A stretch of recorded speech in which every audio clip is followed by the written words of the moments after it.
Hi and welcome to WarHQ. My name is Lucius. Today I'm joined by Kaisel from WarHQ, who you guys know.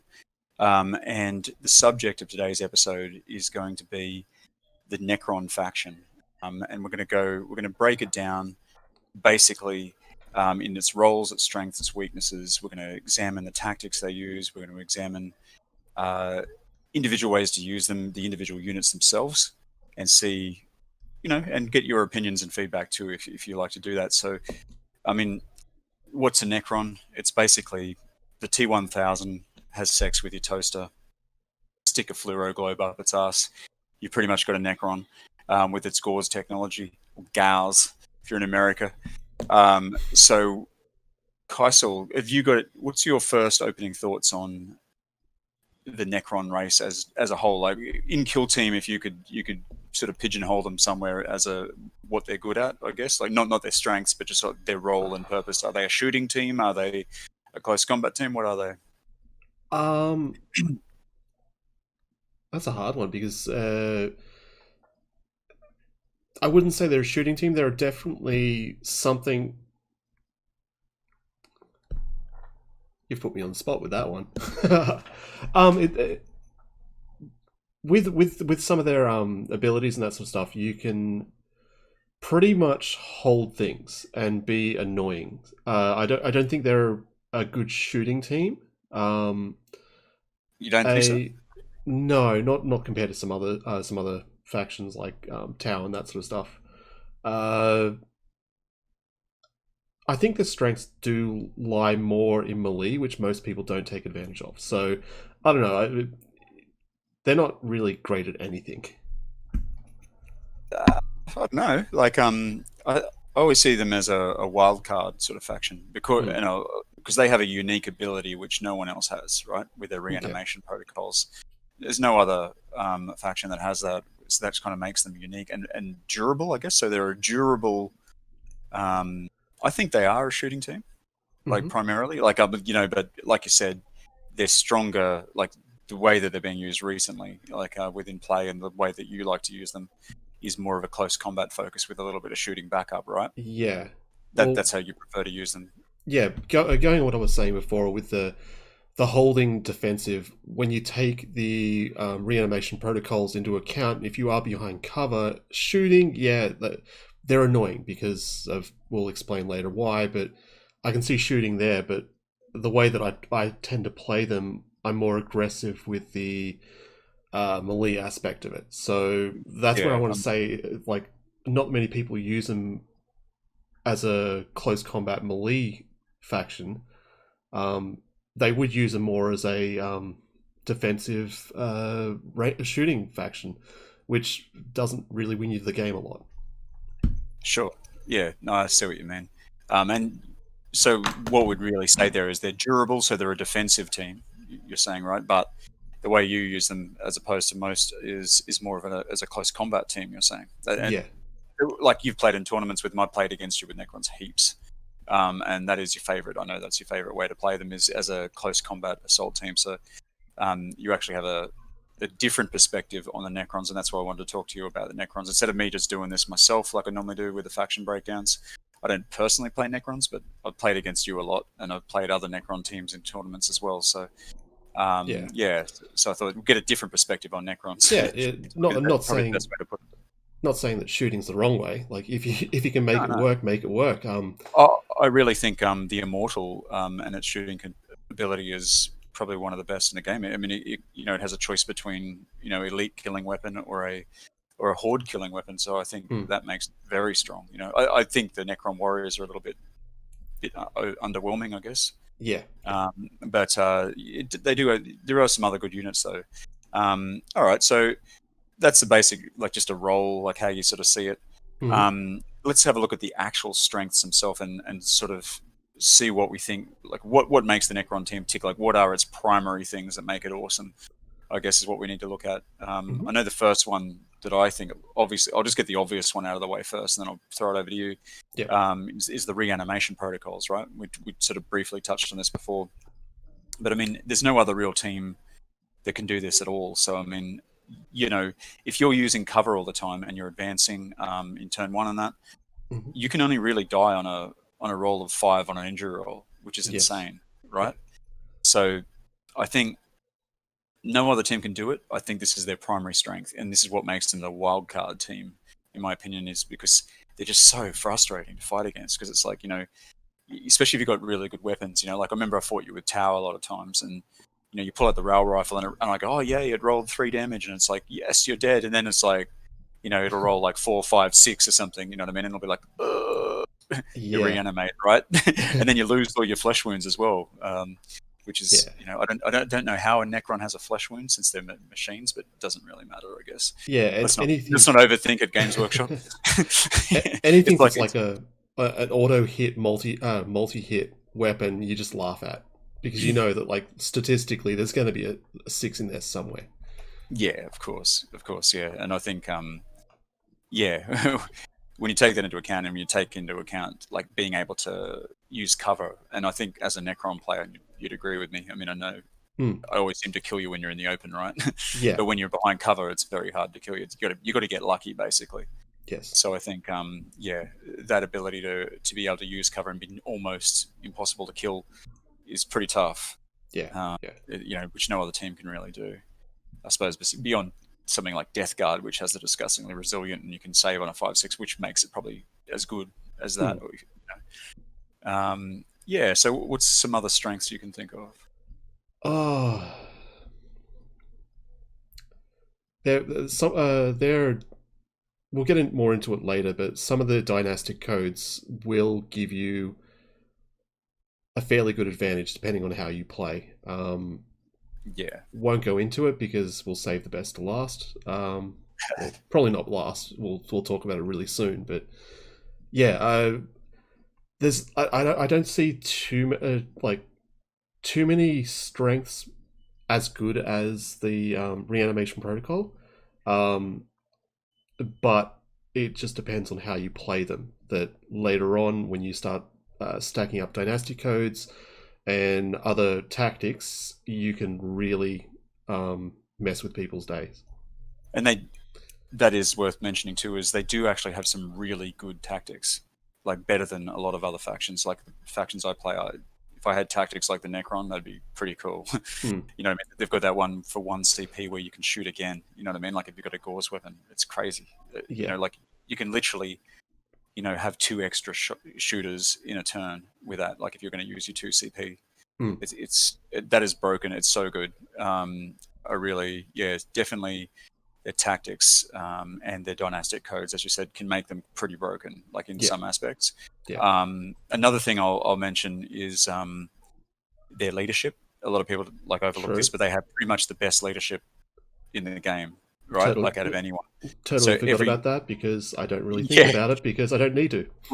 yeah. Well, that's what I was thinking. You don't really need to think about it, but when I'm playing orcs or something against you, I do have to think about it. So, Yeah. so like, it's all miniature or models in the team and units have a base of 10.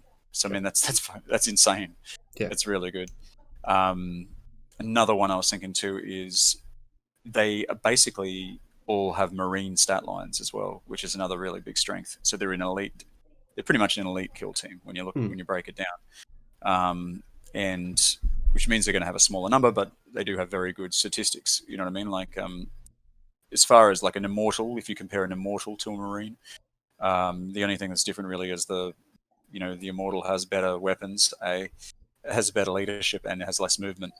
Yeah. But other than that, it's basically a marine stat line, three up save. So that it makes them even more durable. You know what I mean? Like with the 3 up save, and then if you roll a 6 on injuries, and a 4 toughness, they're a very hard model to kill. And I think that durability is a strength in itself because that can, as you said before, it can lead into being able to hold objectives and survive on those Hmm. objectives. You know what I mean? Not just getting waxed.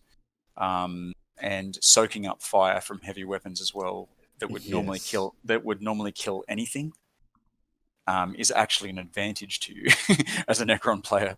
So the more damage it does, the better, really. Yeah. You know what I mean? Because the more chances you've got of them rolling a 6. So yeah, there's a couple of the other sort of strengths I think that I would list as major strengths. I know you like your flayed ones, and there's some combinations, right, that you could Yeah. get, that you would call a strength, right? Yes. Like yeah, And that's what I was saying before. Is like one of the big strengths I do give them. You can't do it justice in 2 minutes worth of talking. So, uh, yeah, the flayed ones with a certain dynastic code and some of their traits, they will cause headaches, and they're for the points cost. They're ridiculous. yeah. And the flayed ones are like, we'll go into each individual unit as we said, but um, the flayed ones are your cheapest unit too, and they're pretty much one of your best ones, if not Yes. the best. Yeah. I'd put the flayed ones and the immortals. I think are my picks for best things, and I only say immortal because of its stat line, and also um, as I said before, it's got the Gauze Blaster or the Tesla Carbine, and they're both very good weapons for different purposes. So it gives Mm. you a lot of scope, I guess, to be able to, counter different armies that you come across, from hordes to elite armies and stuff. And I think, the Immortal can do that quite well. Yeah. It is expensive though. Yeah. That's the only thing that lets it down, really. Um, is there any other strengths you can think of with the Necrons, or if Uh, anyone? yeah. I can't think of anything else, but I know someone will come up with something, and It'll be something obvious, yeah, yeah, that we use every day and just forget. yeah, Um, I think with the way you play them in a very not one-dimensional, but like you've got a fairly defined focus of how you like to play them. So a yeah, lot of the other stuff you overlook yeah. that they're good at. You know what I mean? Like the other things, like you said, you don't even have to think about leadership because you know it's good. You're going to make your test. You're going to Yeah, make your nerve test, so it doesn't really matter. It's just like, oh yeah, whatever. You know and what I mean? I know that there. We'll get into it later about the death marks. Basically, there's certain tactics that I've thought about them. It's like I wonder if I could actually put something together based around a squad of death marks, and someone will probably come out and go, "Yeah, actually, this is a viable thing. I've used it in a tournament and it works." I'm I'm not going to say that it works. I'll hear if someone else has some input, and then I might try it. But I've never had a death mark really work for me in the past. Yeah, look, I keep saying this to people who watch the channel, and then comment me back and forth and stuff.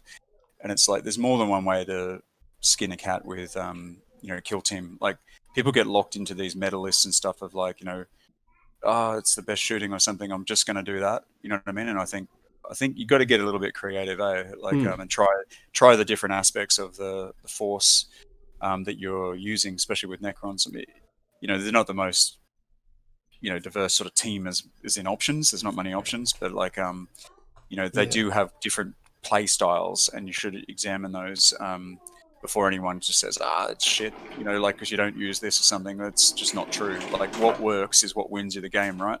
And yeah, if you win the game, then it's obviously working, right?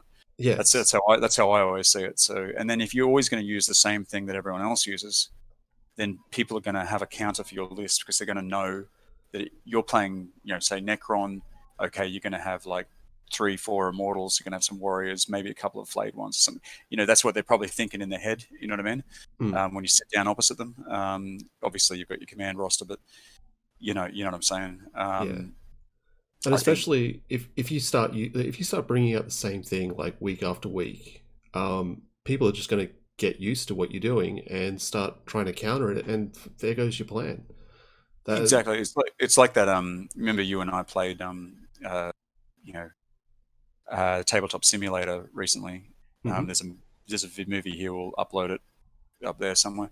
And because I played against you with your flayed ones and the way you play, I counted all those flayed ones. Remember, like I had a Yes, bit of a yeah, plan beforehand, and it worked, which was good because they usually kick my ass if they get into combat. So yeah, um, yeah.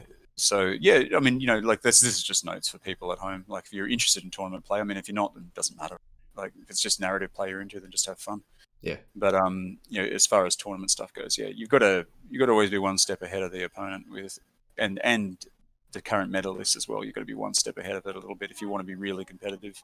yeah. Um, But from memory, Necrons have been getting up in the tournament wins, so given with the new ninth edition focus, I reckon we'll see a lot more Necron forces up there winning stuff, and they'll just become the next meta that will die out in 2-3 months. And Well, the last tournament we had, was that the one we took Necrons to, or was that the one before? I can't remember. Because remember there was two Necron teams. So yes, I I took think, Necrons again.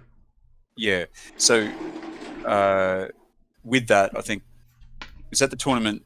I'm just trying to think. Yeah, it is. It is the tournament where I fought the Tyranids for the first place, Yep. and then you go. Then it was Necron third and fourth, wasn't it? I'm pretty sure. No, that was the tournament before that. I think this tournament was. I'm on drugs. I don't know. I'm fairly sure it may have been Astartes. Right. Do you have Um, Necrons against Astartes? I thought you were playing them with the Tyranids with the guy. Yeah. you've now No, that whole I think thing. I'm right here. You're playing Death Guard Yeah, I against was the playing. I was Astartes. playing Death Yeah, Guard in that one. that's totally different. I was right the first time. It was Yeah, against the Tyranids. Yeah. So it was I was playing uh Demons. Yeah, Demons. yeah, So it was Demons Tyranids equal first, and then it was Necron. yeah. So like my point was that Necrons, even in Australia, scene have been doing pretty good. You Mhm. don't see them a lot, but like at that particular tournament, it was you, and then there was the other guy, and you both did pretty well. Yes, yeah, Um, and that was just worth a mention, I thought. yeah, But yeah, and you guys had totally different teams. Like he Eh, had a full shooting team basically. Like yeah, he had Immortals. Oh, he did have a couple of Lich Guard, didn't he? He had a Lich Guard as a sort of a blocking troop, and then he had a Death Mark, and then some Immortals and stuff. And it yeah, was basically primarily shooting and really elite. Like he only had like 5 dudes, I think, in his team. And yeah. then He you had went the opposite way. You yeah, went he the had opposite way and had like a Lich Guard and then like 9 flayed ones. played ones. I think is what Yeah, you had. Yeah. so And both those teams did well, was my point. yeah, Right. So, yeah. So that's what I'm saying. There's a few ways you can approach these sort of list builds. So that brings me on to the next point is weaknesses. There's a few that I can see. So you got any ones straight up that you're like just distinctive weaknesses or things that oh, lack in the team? I would say the diversity of weapons. Um, And choice, yeah. yeah, Yeah, uh, as we said before, it's limited in what you can actually take, but you can also use that as a strength. But at the same time, when you're trying to build your lists, you're very limited. Like they don't even have grenades, so you're pretty much just picking up a gun and that's it. yeah. I think there's only 2 models. If I'm no, actually no, the bigger ones can. The Three. Lich Guard, the Praetorian, and the Immortal have a Yep. weapon option. Just Yes. one though, each. Yeah. I mean, it's not like Drakari or something where you've got like 20 options, for a Hecatrix or something, or Yeah. they've literally everything is set with its weapons, and and you're not really using a lot of. You're probably never going to use a Praetorian really, unless you're playing 125. Hmm. But Lich Guard are popular and they're really good. Um, so the Lich Guard and the Immortal really have got one option each. They're good options. They're Yeah. definitely good options, but they're not. It's very lacking in They variety. they're good options, but they lock you into a certain strategy Yeah, where the others can be other factions. You can take different weapon types and you're flexible. Like the Lich Guard, you're either going to be like an offensive melee or a defensive tank based on your choices. yeah, Um, uh, and the Praetorian, yeah, it's kind of the same. Just you're going to play a little bit different based on the weapon. yeah. So That's right. So yeah, so lack of choice is a big minus. I guess that makes it a little bit not boring, but a little bit lackluster. I guess if when you're designing forces, because it's like, well, okay, I've got 9 flayed ones, but they're all the same, right? yeah, There's no variance in them. There's no besides a specialism or something. You know what I mean? That's it. That's all they got.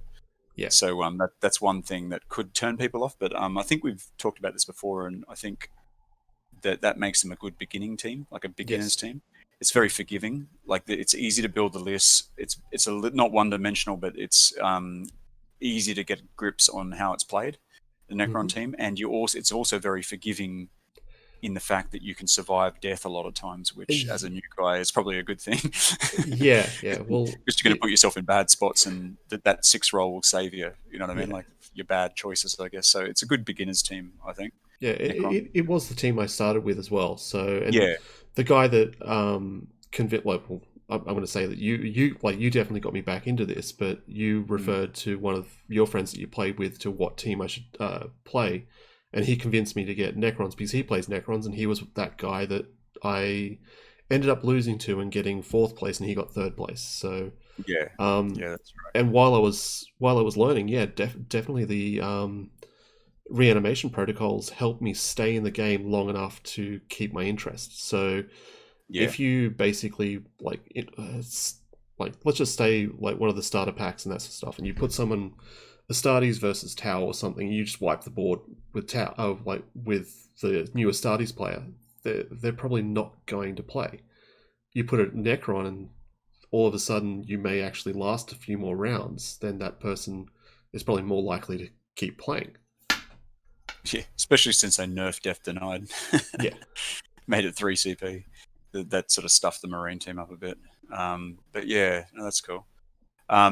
Other weaknesses I can think of offhand is the majority of the main warriors you use, and what I mean by that is the warriors, the immortals, and the death mark all only have one attack with no close combat weapons, Mm. which makes them very easy. Like in the past, when I've ever fought shooting Necron teams, and I've got a fast team, and I like to play fast teams. I like my elves and stuff like that. And the best way to combat them is just to tie them up in combat because they suck at close combat. Yes. Yeah. Totally suck. I mean, like ridiculously bad. Not as bad as Tau, but like bad. So that's why if a team doesn't use flayed ones, then all you really got to do is try and that first turn survive and get into cover and hide, and then the second turn get in charges on them and they're wrecked. They can't do Yeah. anything. And with the low numbers, it is quite a weakness. Like if you come across a five person team, like a five model team of Necrons, like you can tie them up really easy with a bigger Mm. team. But anyway, that's a weakness in my eyes. I think that is a real strong one. Other than that, probably movement. Wouldn't you say? Like they're not very fast. I mean, Yeah. they've got a five base.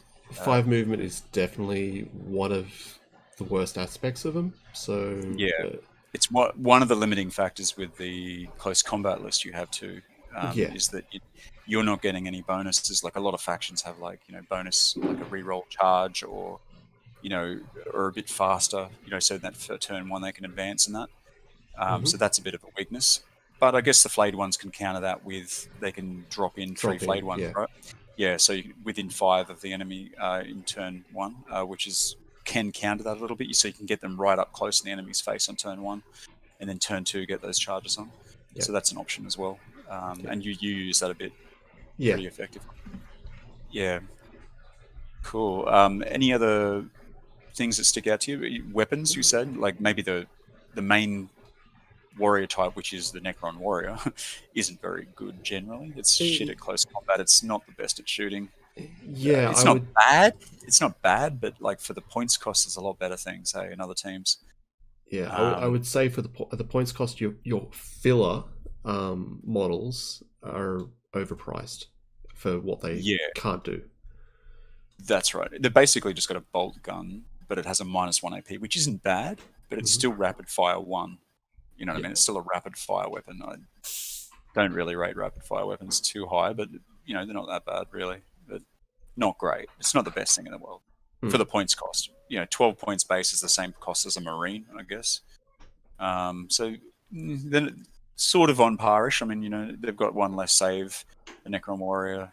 They're a bit slower, but they've got -1 AP on their weapon. So I guess if you look at it that way, they don't have the transhuman physiology, but they've got the reanimation protocols and stuff. So yeah, I suppose they're on equivalent with Marines, but I don't rate Marines either. Like as base Marines are pretty shit. Yeah.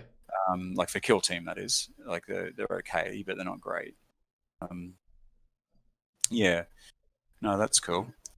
So what we'd talk about now is the units. Well, we know we've touched on them a little bit already, but I suppose we'll just go through. There's not many to go through. There's only six Yeah, main ones, right? Like between elites and the core manual.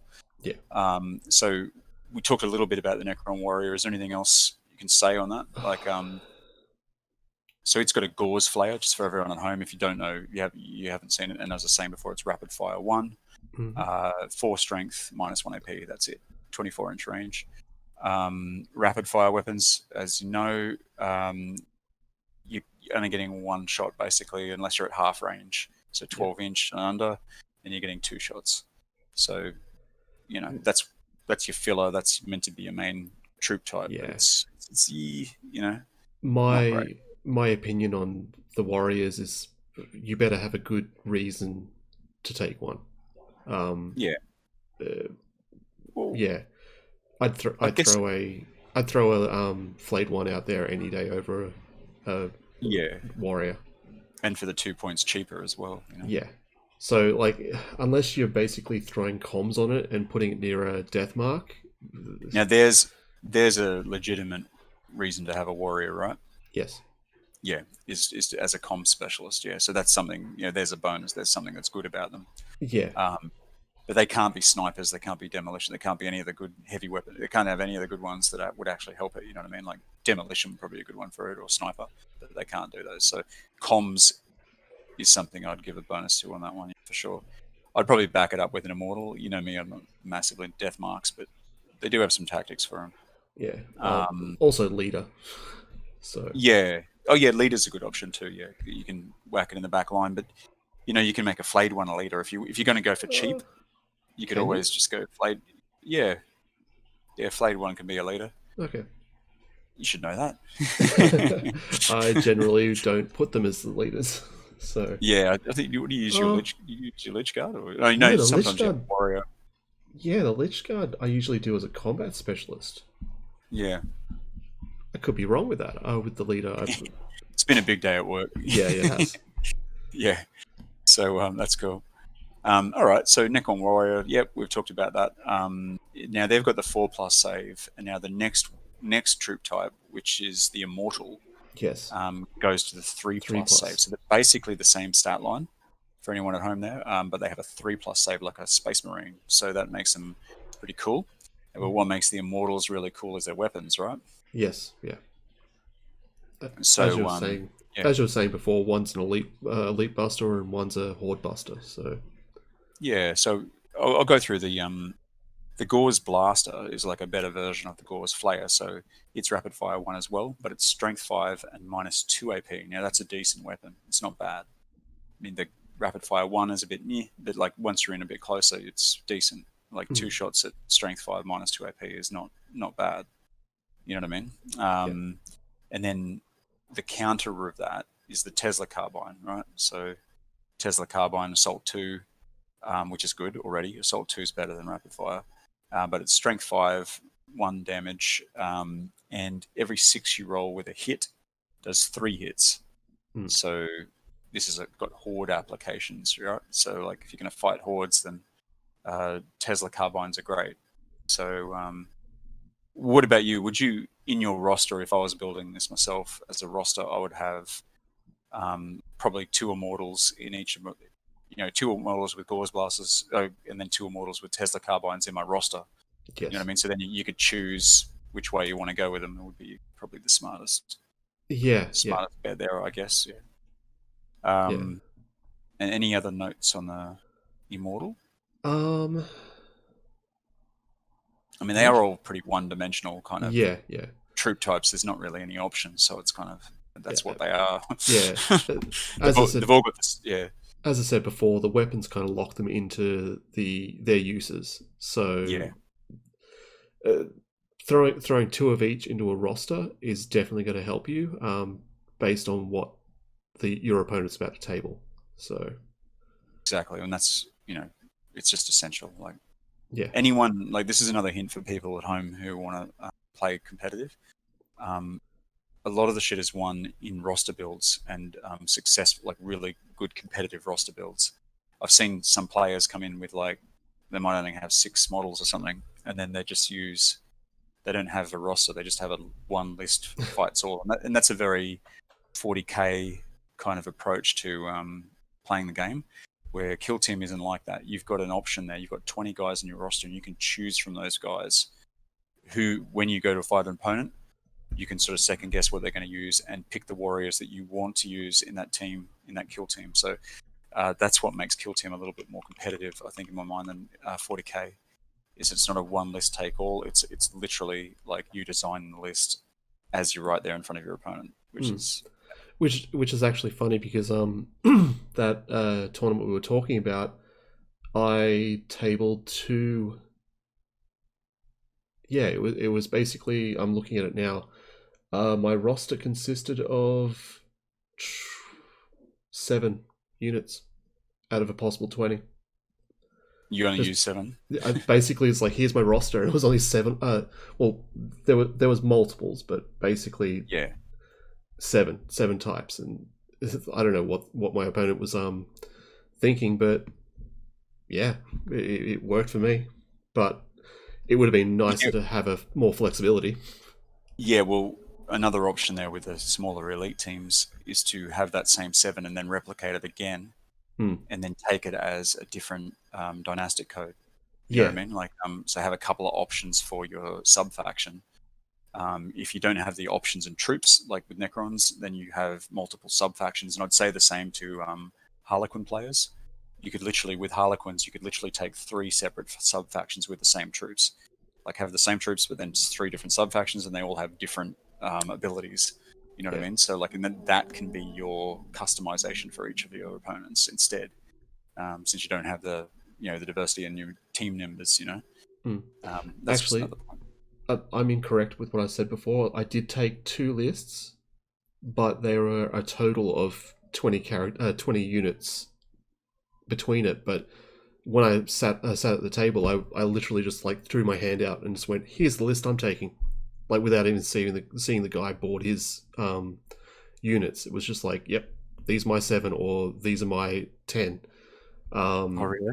Yeah, he just gave him straight up, like, "This is what I'm playing," and yeah, I don't know what the hell he thought, but I'd be hell, like, "Thank you."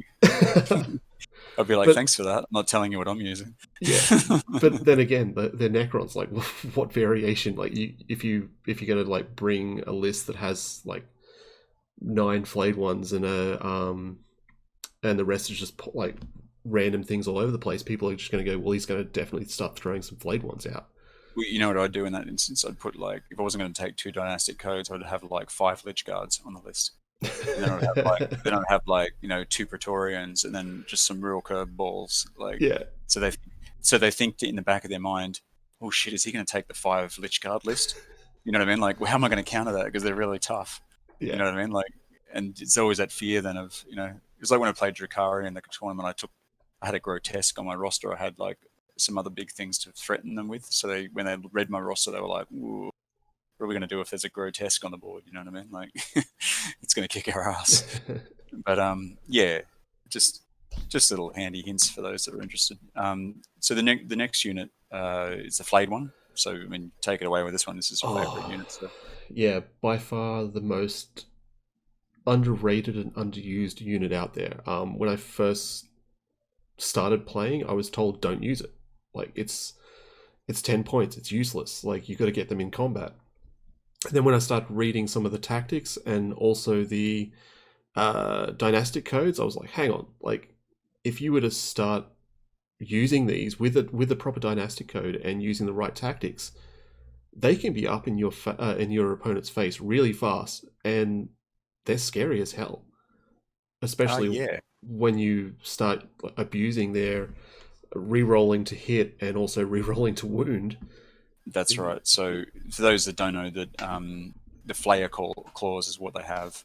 Now, these guys have 3 base attacks, which is really good, and you can make it better, like with specialisms as well. They can be a combat specialist, or one of them can be, and a zealot specialist. Yes. So you can have 2 of them, which will have 4 attacks. So with the Flayer clause, they're just strength user, which is 4, but you can re-roll wound rolls, which is massive. Yep. That's a massive advantage. And then with your, I think it's Nevoke. Nevoke, yeah, Nevoke. Yeah. sub-faction, you can then re-roll hits. So Yes. this is the most frustrating thing in the world as someone who plays against Necrons and played against you. It just freaks me out. Like, that you can re-roll hits and wounds, and you've got 3 to 4 attacks. Mm. It's like every time you were fighting one of my guys, I remember I played you with orcs and you just waxed me, and I was like, well, that didn't work. And that's because every time you attacked one of my guys, you'd hit him 4 times and wound him 4 times. Then I had to make 4 saving throws of 6, Yeah. or otherwise it was dead. There is an asterisk with the dynastic code as well. Is you have to charge or be charged. Yeah. So of course, yeah. But yeah, that's always going to happen. Exactly. You know? Like, you're either going to be charging or you're going to be being charged, and then on the side, like, going, do you really want to do that? So, yeah. I know some of your opponents at the tournament were a bit taken back by that, weren't they? They were like, "What? Why are you re-rolling? What? You're re-rolling again? What?" Yeah. You know what I mean? Yeah. And in when they saw what the rule was, they were like, "Huh, right. Well, I can't object to that because it's there in the book, and I'm going to have to really redo my tactic of hell. Like, most of my army is all charging focused." So, and that's what I was saying before, is like, you start throwing out flayed ones with the right dynastic codes, and if someone hasn't played against them before, they don't know what they're doing. Like, yeah, that's right. They're going to make the mistake straight up, and hopefully within the first 2 rounds, and then realize, oh crap, there goes my entire game plan. Yeah. No, that's right. And yeah, the flayed ones, I mean, they're very... Well, what you see is what you get. They're just literally a one-dimensional troop type, but they're very good. They're broken good. Like, so the only thing, and we've both talked about this before, the only thing they're bad at is AP. So they don't have any AP with their flayed calls, which means that things with a good, like a saving throw, like Marine or something, have a pretty good chance of saving. I mean, I know you try to, or a Terminator would be very good against them, but the volume of attacks generally would lead to someone failing a saving throw, I think. If you hit 4 times and you wound 4 times because you've got all these rerolls, I think that would really sort of negate that a little bit. And then the multiple flayed ones too, like having 2 or 3 of them on one dude isn't, there's like 9 to 12 attacks. Yeah. Yeah. So I just wish you could do a bucket of dice move with that type of thing. It's like, well, I've got like 3 or 4 flayed ones that just charged you. I'm not going to roll each one individually. Here's a bucket of dice. Just like, you deal with it now. Yeah, that's it. All right, cool. So next unit type is the Death Mark. You want to talk about that one? I've never made them work. But that being said, I have been against another Necron player that did make it work against me. And it wasn't because I didn't know what it was capable of. He just used it in a way that I was too preoccupied with other models on the table that I couldn't get close enough to him, and he was just an annoyance with the comms taking me out. So sure. So I'm not going to write them off, but I haven't had luck with them. So I think it's fairly common in the community that they are written off a little bit. Like, they're not that great. Like, they're pretty overrated because they're a base of 15 points, which is expensive for a start. But then the Synaptic Disintegrator that they have is no real better than... It's actually worse than a Gauze Blaster. Gauze Flayer, sorry, which is the warrior weapon. So it's Rapid Fire 1, Strength 4, no AP. But if you roll a 6 on the wound, it does a free mortal wound, which is good. That bit's good. But they're meant to be like a sniper, right? Like, let's say you sort of like teleport around and snipe things, and you have to be within 12 to get the 2 shots, which is difficult if you want to use it as a sniper. So otherwise, you're just taking 1 shot at it with a really shitty weapon. You know what I mean? Like a Strength 4 0 AP weapon is crap, and you're hoping you roll a 6 on wound. I don't know. I think for 15 points, I'd take 1.5 flayed ones. Exactly. Yeah. Or spend another 5 points and get a Lich Guard, personally. But I wonder if you yeah, could actually do that. It's just like let's just cut like Flayed One in half. It's like, okay, he has next to no movement, but I'll still drop him in and cause havoc with those rerolls. Yeah, you come charge me, seriously. yeah, It's yeah, like I'm half a torso, but I'll still take you down. sure. Um, So but that's that's this is what I was saying with the like someone's going to come up with a tactic with like hunters from hyperspace, like throw that on death mark on a squad of 3 death marks. Like, sure, it's yeah. 45 I points. was going to say that they've got like a few tactics specific to death marks Yeah, in the tactics section, which well, someone's got to exploit it. No one's been bold enough. Obviously, there'll be someone out there. Let us know in the comments. I mean, if you use them a lot, you have success. Let us know. yeah, like Um, I would really love to see whether or not it's possible to like drop these in there as a group of 3 and just have them running around in close proximity, getting those double shots. yeah, I suppose you're really hoping for those early kills. It's kind of you could they're kind of like a really shit version of and more expensive version of the Drakari Mandrake. See, the Drakari Mandrake's only base of 12 points. I use these a lot because they're awesome, and they have the similar thing, but they've got an Assault 2 weapon with AP Mm, and does the if you roll a 6, it's a mortal wound. So yeah. they're actually a lot more effective. You know what I mean? Like in my eyes, anyway, and they're cheaper. Mm, So anyway, that's all good. yeah. So next unit is the Lich Guard. Right. Yes. You like this one? I yeah. I'm yet to use one with a dispersion shield. But again, like in that tournament that I played in, where I was held up by, it was another Necron player with a death mark in the back, and the Lich Guard with a dispersion shield was the thing that I was like scared of. And it's like, Yeah, how do I take this down? And I was just too worried about trying to take it down. And with its 4+ invulnerability, it's just like, what am I going to do? Um, yeah, so personally, how I've used them in the past is just with the War Scythe. But I'm currently building a few ones with dispersion shields, and I'm going to try and throw one, if not 2 out, and then fill the rest in with well, 2. You'd only be able to really field 5 other flayed ones, but hell, like 2, uh, yeah, dispersion shield, lich guards, 5 flayed ones. Let's see what type of damage that can cause. yeah, for sure. Um, so the War Scythe in itself is a very good weapon. Like Yes. it is an amazing stat line. Like the only other close combat weapons that compare to this is something like the Death Guard or something would have. They have amazing close combat weapons, but it's +2 strength, which makes the Lich Guard 7. With a War Scythe, it's -4 AP, so that's no power armor save at all. You've got 0, and 2 damage. The 2 damage is the real kicker there. Mm. That's no armor save, no armor save, and 2 damage is going to kill someone very quickly. Yes. So the War Scythe I really rate as a pretty ace weapon. Hey, like, Mm. and then as you said with the Dispersion Shield too, it gives you a 4+ save. Invulnerability. Those that don't know what invulnerability is, it's like it doesn't matter what the AP of a weapon is.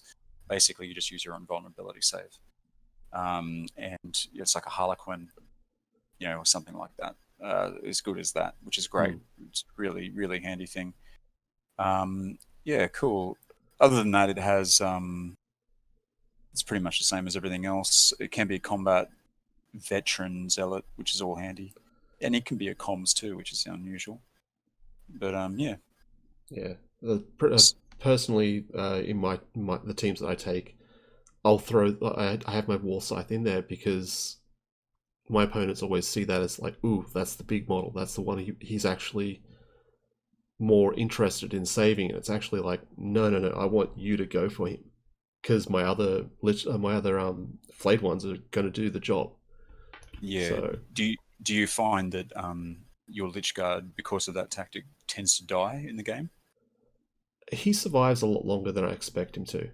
Um, Generally because when they start seeing after the first round what I'm doing with the flayed ones, they then realize, oh, like he's not wanting me to go for that. which kind of then makes them reassess their past rounds movement, and they're like, okay, well, no, we should probably start going for the other units, not this one unit that we thought that he was trying to protect. And then that one unit, when it finally gets into close combat, will start just tearing everything apart, while everything else is tearing everything apart in different areas. So Yeah. I kind of count on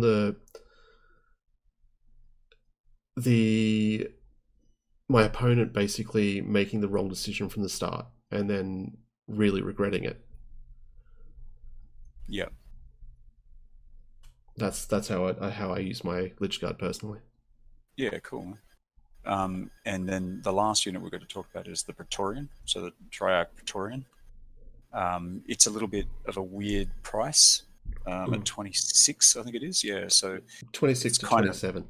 it's kind of forcing you to have to take 2 warriors to counter that 4 points. You know what I mean? So it can be a nice even number. Yeah.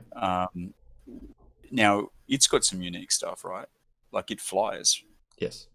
So it's the only fast model in your team, and it pretty much moves as fast as like a suppressor or something. You know, like a marine suppressor, like a 10-inch move. Yeah, it is With 10 flight. inch. Yep. Yeah, and it's got the 2 wounds as well. 2 attacks. Its weapons again pretty good, not bad. Now it automatically passes nerve tests like it needs to. Like with a 10 leadership, it's probably going to pass every time anyway. So it's armed with the Rod of Covenant, I think it is. Yeah, so Rod of Covenant, and you can switch that for a Void Blade and a Particle Caster. So a Particle Caster is like a pistol, which is strength 6, and a Void Blade, pretty decent. You use a strength -3 AP, not too bad.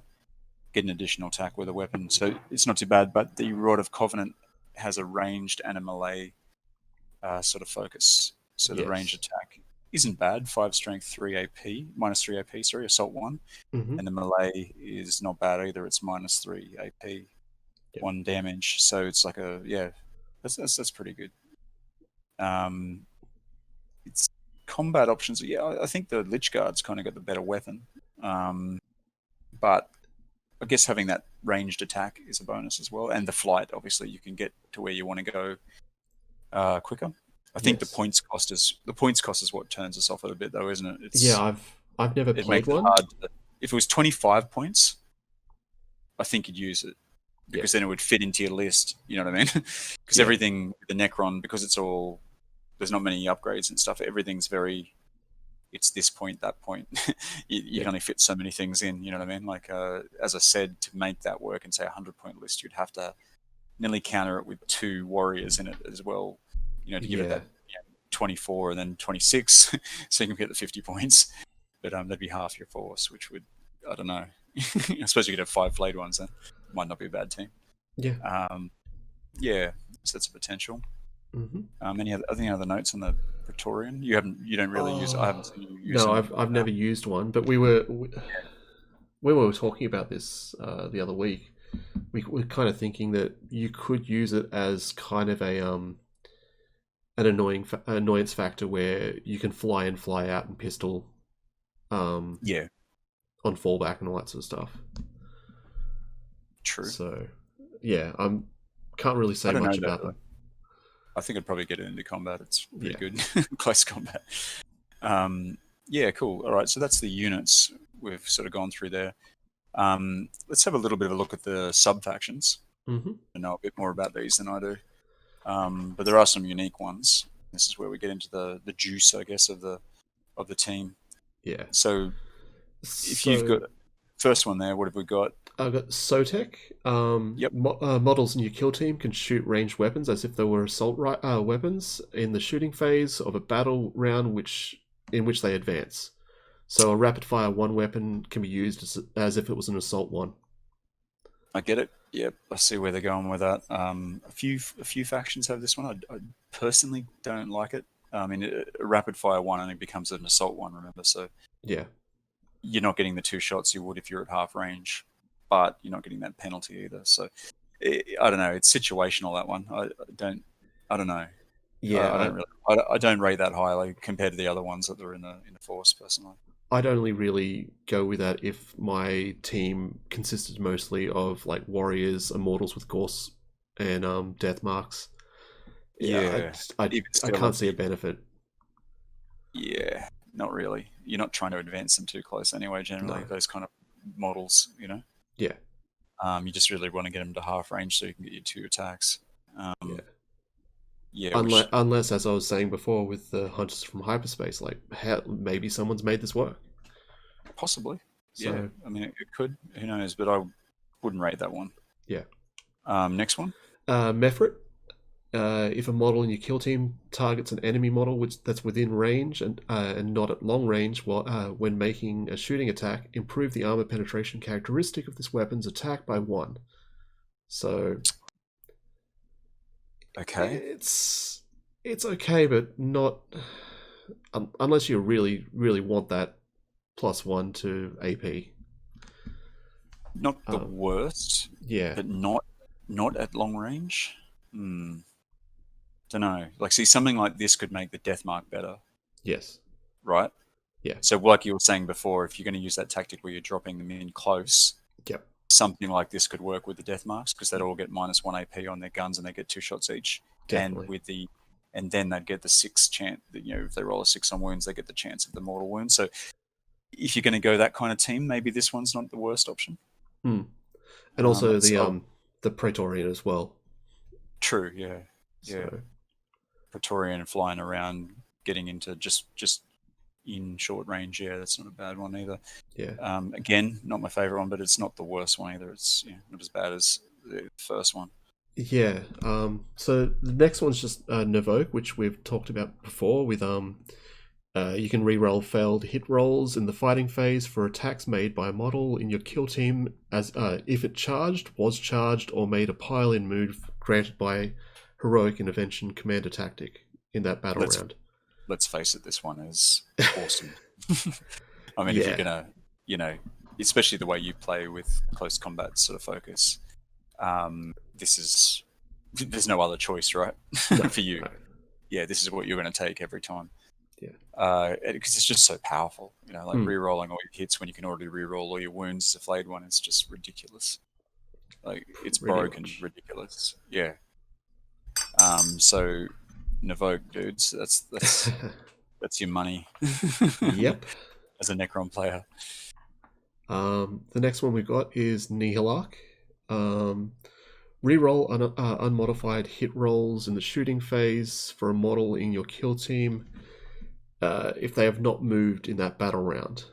So I can only really see this as a defensive if you're playing a hold the center objective or something like that. That's about the only time I would probably even consider this. Yeah, you see, this would be the Tau have one like this, but they don't. They can move, they can do anything, and they can just always reroll 1, which is a much better tactic. But having to not move makes this shit. Like, yeah, it pretty much nullifies this to be pretty shit. I suppose you can just do a normal move all the time, but then you can't. Yeah, I don't know. Yeah, I don't like it. I don't like it. If it was just unrestricted, like you just reroll 1s for shooting, it would be sick. Yeah. Again, like if you were playing certain like boards that you were given in a tournament, and you did have to protect the center objective, I'd probably consider it. If I could get stuff into the center and put them in defensive positions, then yeah, definitely. Sure, it's situational though. Like, Very. As a tournament, you don't know what you're going to get, so I don't know if it's be on my list if I ever took it. Yeah. Yeah. And the last one is Nefric. If a model in your kill team advances, you can re-roll the D6 to determine the increase to the model's movement characteristic. In addition, if that model in your kill team advances, it can move across models and terrain as if it was not there. I think this one's my second favorite one. Yeah. I like this one. Like, you've used this before. Being able to move through terrain is pretty crazy when you think about it. Like, that's a real wild card again. It's like, you could be on opposite sides of a terrain piece and you could charge through that terrain piece. That's pretty good. and then you get to reroll your advances when Necrons are slow. I think that's quite powerful, especially for your flayed one list, because you'd be able to, advance better, advance better, advance better all the time. You know what I mean? Like, get to reroll it every time, get good movement. But is it as good as rerolling hits? No. I don't know. I don't think so. I think the other one's better. This one's second. It's a close second. Yeah. But the other one is better. But still, I mean, reasonable. Like, if it's an option. And as I said to you, if you're going to take 2 dynastic codes and you had an army like yours, I'd take one list with a Necroth and then one list with this one. And just as a curveball, you might just throw one in there against an opponent and say, "Oh, now I can move through terrain." Yeah. You know what I mean? And then freak the shit out of them. Yes.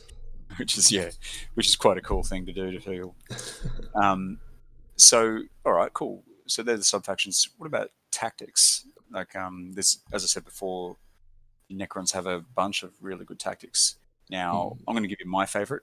Maybe we'll go one for one, right? So, I'm going to say the best tactic the Necrons have is, I think it's called, Superior Inheritance. So, for 1 command point, you can basically shoot a Gauze Flayer or a Gauze Blaster again. So that's an Immortal or a Warrior can shoot again. So if you're going to base around Immortals, like what I would probably do if I was going to play Necrons, then you get to shoot again. So if you've got 2 Immortals, think about this fighting a Horde list. You've got 2 Immortals, and you're shooting Marines or something with your Gauze Blaster. And you're in short range. There's 4 shots, and then you can take another 4 shots for another 2 CP for using this tactic twice. Very strong. I mean, any other team which has shoot again normally costs 2 CP. I know it's specific to these 2 weapons, but these are your main 2 weapons too for shooting. Like they're the most common ones. You know what I mean? So I rate that one. For sure, you go on. Yeah, Mind Shackle Scarabs. Probably, one of my favorite ones. I don't use it that often because generally I'm saving my CP for other things, but when I do see the opportunity to use it, it's definitely one worth using. So to explain that to people that don't know what that is, like what it does. You basically, if you succeed, you get to take over an opponent that I think it's within 6 inches. Which if you're throwing flayed ones around, you're definitely going to be within 6 inches of something. Take over their unit and fire their weapon as if you were controlling it. Which is sick. The only kicker to this one is you've got to roll 2d6 and you've got to get over their leadership characteristic. Yeah. So that's the only limiting factor. So if you come against something with a really high leadership, your chances of success are a little bit lower. I know you used this one against me with Orcs, and I think you took over my Looter, I think it was, with a big def gun thing, and you blew away one of my dudes. I just totally waxed one of my Orcs. So it's situational, but if you come across a team with like low leadership, like Orcs, it's basically comes down to a 50-50, which is not bad for taking over someone's shooting. It's not bad. That's pretty good. Well, yeah, generally because if you can get something behind a defensive wall, there's a greater chance that their other units are clear shots behind defensive walls. So, behind a defensive wall for you, but not for them. Another thing that I thought about a few weeks back is if you were to specifically target a plasma unit, you could overcharge that plasma unit, hope for the best, and you could hopefully take out 2 units. True, we're talking about that one. That is the really cool tactic, actually. Imagine that, like you overcharge their plasma, take over his mind, he dies, and then the guy who shoots that dies, and you take 2 enemy models out. If you could do that, that would be just like, retire. That'd be awesome. Just end on a high, because that'd be pretty epic. Cool. That is definitely one I've seen you use a bit. Another one I like is Entropic Strike. So use this tactic when you choose a model in your kill team to fight in the fight phase. Till the end of that phase, if a model's attacks reduce a target model to 0 wounds, add 1 to the injury roll made for that target. This is majorly strong for your flayed ones. This Yes. is brutally good. You know what I mean? You're already killing. Generally, you're in the open, not with intervening terrain in the fight phase. So generally, it's 4 up to kill someone. With this, you're now 3 up. Like they've got a flesh wound, which is crazy. And if they've got a flesh wound, then friggin' look out. It's 2 up. Mm. And that's for 1 CP. So you could use this twice in a turn as well if you're going to go on your flayed 1 list and you're getting close. Increase your injury rolls. So again, I think anything that increases injury rolls, and there's very few things that do, is super powerful because you want to kill the enemy, right? I don't want to give them a flesh wound. I want to kill them. You know, that's the aim of the game, right? Yeah. in my eyes. Yeah, that would be the next one that I would choose. Yeah. I'm gonna also go with disruption fields. Yeah, Basically, use this tactic when you choose a model from your kill team to fight in the fight phase. Increase the strength characteristic of that model by 1. Throwing that on a Lich Guard, you're gonna have a fun day. with a war scythe would give you an 8. Yes. So then you're hitting on a 3. You're wounding on a 2 against marine equivalents, Mm-hmm. and then with no armor saves, I guess, unless you're a Terminator. Yeah. Yeah, Two is really two attacks as well. that is really strong. That is a very strong tactic. Yeah. Especially you're right there with a Lich Guard. That's definitely the money. Yeah. Um, Yeah, as you said, one CP. You're gonna have some fun with that. Now there's also this other one, the Flensing Fury, which is Mm-hmm. another one for your flayed ones. So this is a flayed one specific tactic. So basically, if you roll, it's one CP, but if you roll a 6 on a wound roll, then you do 2 damage instead of 1, which is really strong too. Yeah. I think I'd rate this one because it's only 1 CP and it gives you a chance of doing 2 damage. And because you're getting 3 to 4 attacks and you're probably going to wound with all of them, and you're going to re-roll some, your chances of rolling a 6 in amongst all those rolls is pretty high, right? Yeah. Yeah, so I mean, most of the time you're going to be getting double damage then, which is great because you can only do a maximum of 1 otherwise. But 2 gives you that increased chance of killing something. So you could combine this one with that Entropic Strike for the injury roll, which should be nasty. Yeah. So then you're making it, so you pretty much do 2 damage if you roll a 6 wound, and then also you get +1 to your injury, which would make it crazy because then you've got 2 dice rolls to roll 3 up or 2 up or whatever you got. Yeah. So if you really want something dead, spend your 2 CP and use those together in conjunction. Yeah. And the other one with flayed ones is Haunting Horrors, which allows you to drop up to 3 flayed ones. Yeah, definitely. That one's awesome. So that one's a must take. It's Yeah. like all those kind of ones. It's really, really important. The only other one I had was I think it's Deathless Ire or whatever you call it. So use this tactic when your model from your kill team suffers a flesh wound as a result of an injury roll, is shaken instead. Right? There's that one. It's situational. Yeah. Yeah. But yeah. You got any others? We've covered the best ones. They were all good though. They're all amazing. Yeah. Only Resurrection Protocol for your leader, but that's leader specific, and you're always going to have that. You've used that on me a few times. And Yeah. It's a 50-50. Basically, what you do is your leader dies, you use that, it's 2 CP. You lay your leader model down, and at the end of the turn, you roll a d6. If you get a 4, 5, 6, I think it is 4+. Yeah. He comes back to life, which is not bad. Like it could win you the game or lose. You know what I'm saying? Like if you're gonna break, it's not a bad one at all. It doesn't really matter with the breaking, but in some missions where they get points for killing your leader, that doesn't count. Yep. So, True. Yeah. True. Yeah. So, as we said before, the Necron tactics, I think, are one of their strengths, and you can see there that they have some really cheap ones that are very effective, like better than a lot of other factions. I think that their actual tactics that they can use are so just usable and applicable. You know what I mean, in game situations. It makes it pretty hard to overlook that. I think. So, have a think about what would be some of your favorite combinations you could see for potential list builds. Oh, I know you like your well, yeah, definitely my yeah go to is a War Scythe Lich Guard and 9 flayed ones for the 100 points. yeah. Um,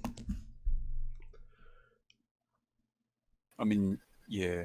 yeah, I At again 125, at 125, how would you make that better? I'd throw a Dispersion Shield Lich Guard in there just to just Yeah, to cause some chaos. Just throwing like get him to go up the middle. It's just like try and take me out.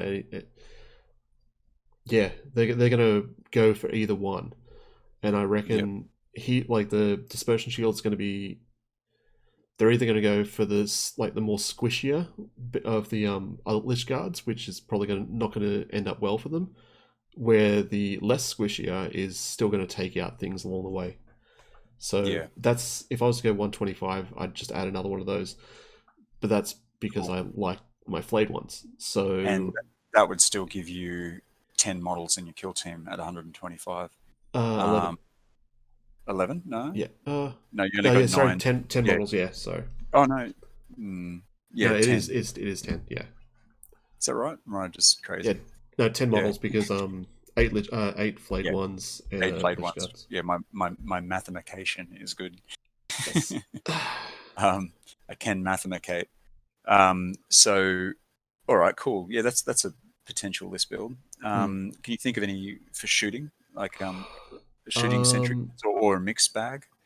I think definitely a couple of immortals. Now the immortals are a base cost of 16, I think it is. Yeah, yes, yeah. which does make them a little bit 32. Yeah, okay. You're gonna have to probably have a warrior or two in there with them. Yeah, Just one of the builds I took, the one that I was talking about that I just told my opponent what I was taking.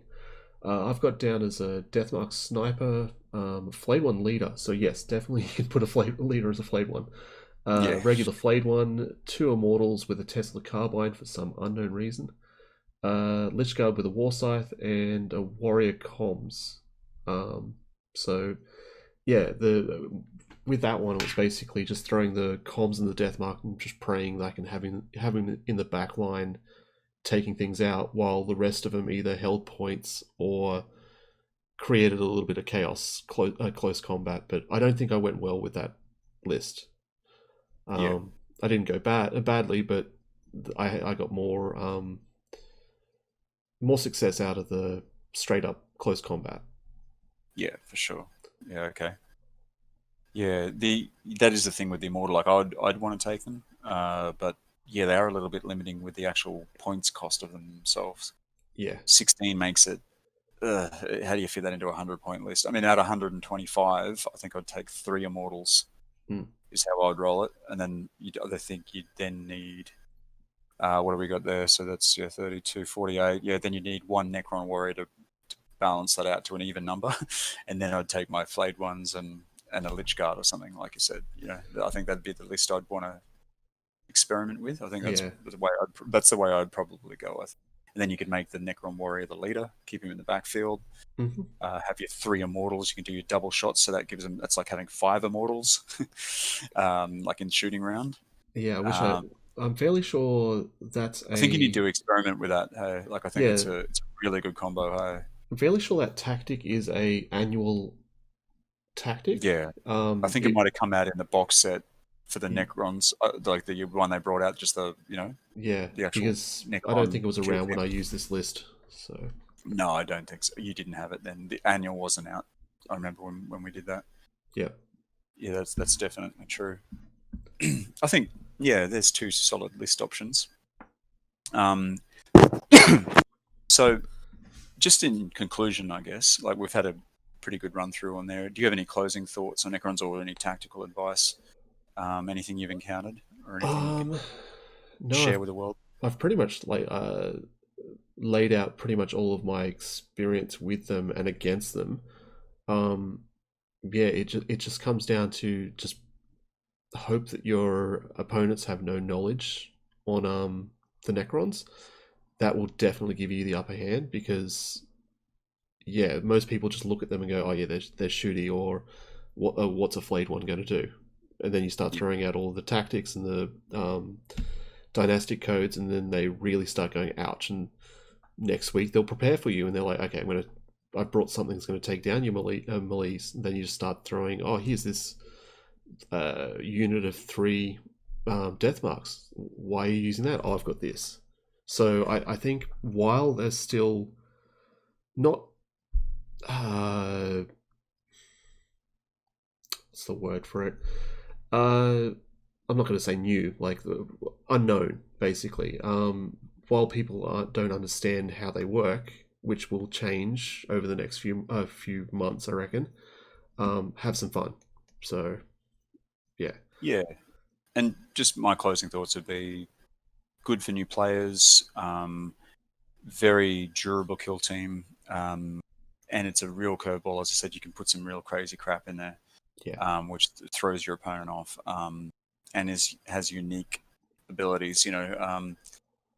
I see them as like maybe not top tier team, but they're definitely in the second rung. You know what I mean? Like if it was A B, it'd be a B team. Like they're not bad. Yeah. You know what I mean? Like definitely good. And I think internationally and even in Australia with you guys, there has been success.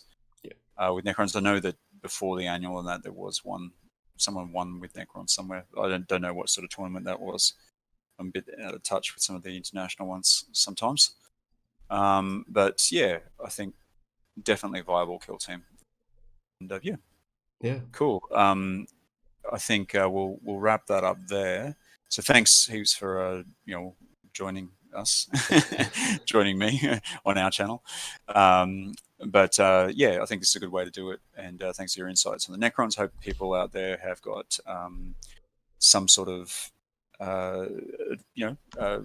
inspiration to run a Necron team from this video. That's why I wanted to get you on to do this one. Yep. If anyone hasn't already, please subscribe to the channel. It takes a second to do, but it helps our channel out a lot. We're on our little path up to our first milestone of 1,000 subscribers, and we're getting there. It's not, it's going along, ticking along. Like, comment, subscribe. Please talk to us below about any things you think we might have missed with Necrons, that either weaknesses or strengths, or how you use them. I'm sure Scott would be interested in knowing about death marks. If you got some good ideas, we had one idea there, but I don't know how strong that is. I would love to hear a tactic with death marks. Like if I could field like 4 or 5, can you do that? Yeah, probably. Yeah, you can. If I was to do that, people would just look at you, and those are the games that I remember. Is when people go, yeah, that this is not going to work, and you table them. So yeah, like when someone looks at you and goes, "Look at this idiot." Yeah. 6 death marks. Yeah. What a chucklehead. And then you just wreck them. Yeah. Okay. Cool. So we've been WarHQ, Lucius and Castle, and we thank you, and we're signing out. Laters.